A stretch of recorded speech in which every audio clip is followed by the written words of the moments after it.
Today, I'd like to talk about a Chinese EV manufacturer that has gone bankrupt. In China, there's a tendency for companies to jump into seemingly profitable industries, even if they have no prior experience. Not too long ago, various companies ventured into real estate, only to end up with an oversupply crisis.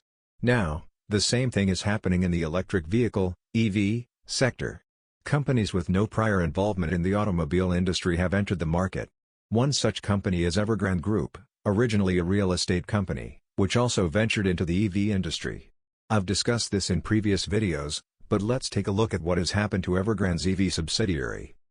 The company, known in Japanese as Guizhou, has two subsidiaries under it responsible for producing EVs. At the end of July, creditors filed for bankruptcy against these subsidiaries, and by early August, the court accepted the filing and initiated bankruptcy proceedings. However, this bankruptcy is not for liquidation but rather for business restructuring. Since the current state is unsustainable, they aim to continue operations by negotiating with creditors to reduce or forgive debts, thereby allowing the business to continue. A business plan and funding will be discussed with experts under court supervision. As for the company's assets, they are estimated to be around 34.8 billion yen, which translates to roughly 700 billion yen in total assets. In contrast, their liabilities are approximately 72.5 billion yen, exceeding 1 trillion yen when converted to Japanese currency. This means that the company has more than double the amount of debt compared to its total assets. If we look at pure debt, it's around 26.4 billion yen, or over 500 billion yen. This is still quite significant, and when you add in the money owed to suppliers, unpaid wages, and taxes, the total debt exceeds 1.5 trillion yen. Due to this untenable financial situation, creditors have filed for bankruptcy. What's noteworthy here is that this is not just about Evergrande's automotive division but the entire Evergrande Group. In the past, even when bankruptcy petitions were filed in China, courts often ignored them, leaving the situation unresolved. While the Chinese Communist Party claims that China is a country ruled by law, in reality, the law is often not followed. Even if a company is insolvent, the courts may simply ignore it, especially if the fallout from bankruptcy would be too significant.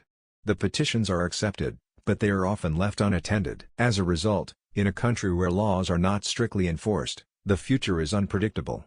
This may not be an issue when things are going smoothly, but it becomes a significant problem when trouble arises.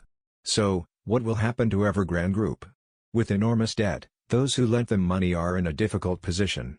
If they don't get their money back, they have to decide whether to write it off or keep it as a non-performing asset, which is critical for business management.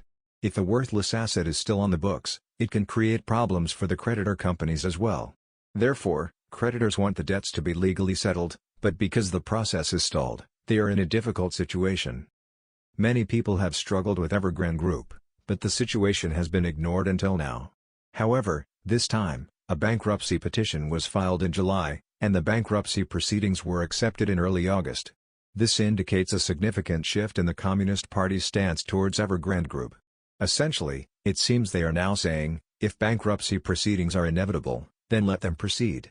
One reason for this change is that this issue pertains to Evergrande's automotive division, not the entire group, so the impact is not as large. Although the debt exceeds 700 billion yen, it is much smaller compared to the debts in the real estate sector. This suggests that the Chinese economy is in a very precarious state. Another reason is that the bankruptcy proceedings aim for restructuring, not liquidation.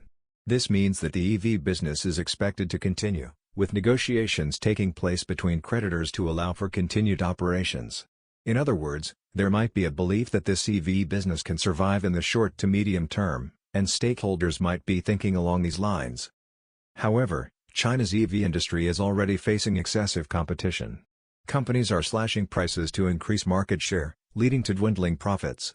Companies that used to secure around 20% profit margins are now struggling to maintain even single-digit margins. Some EV manufacturers are already operating at a loss.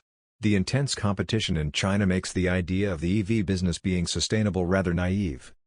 The Chinese Communist Party promotes EVs as a national and local government policy, so there are still some benefits for consumers purchasing EVs in China.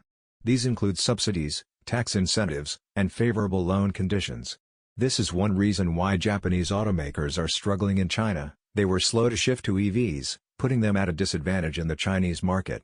Due to Communist Party policies, Japanese manufacturers might be forced to either shift to EVs or withdraw from the market. There may also be some form of support for EV manufacturers, though the specifics are unclear. It's rumored that there are hidden subsidies, such as tax breaks, land acquisition benefits, or even direct subsidies in certain regions.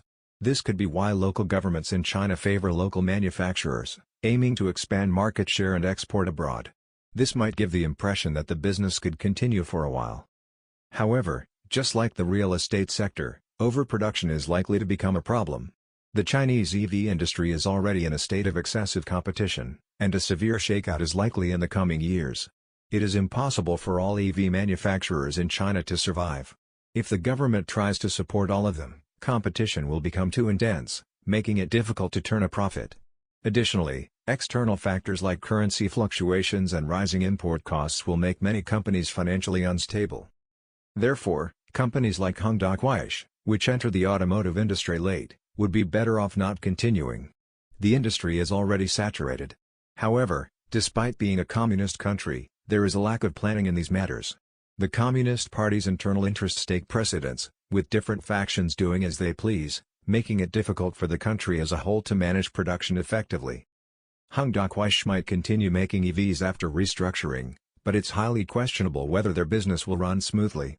Like the current real estate market, where oversupply has led to minimal profits, the car industry may also end up with very low margins, making it hard to profit.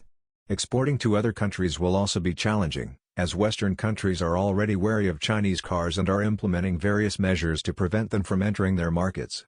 Japan should be careful not to fall into a similar situation. That's all for today's topic. See you in the next video.